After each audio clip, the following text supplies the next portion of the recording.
บ่ได้ฮ้อนเนาะมือผู้สาวเนาะคำผู้ชายนี่งงๆได้ของห้องนี่น้องเอ้ยห้องก็วัดเอาเพราะว่ามันสิ้นมันเป็นนาทีวิถีชีวิตของสาวลาวเด้ผู้หญิงก็คือนาทีเป็นนี้กันทุกคนเลย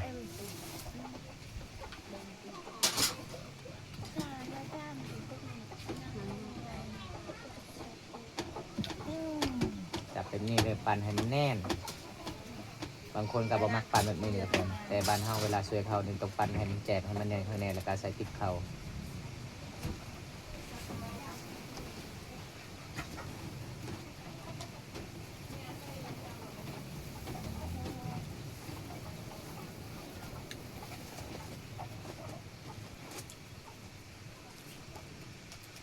เรียบร้อยเนาะวันนี้เนาะ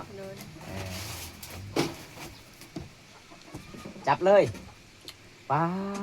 ไม่ได้ห่อนบ่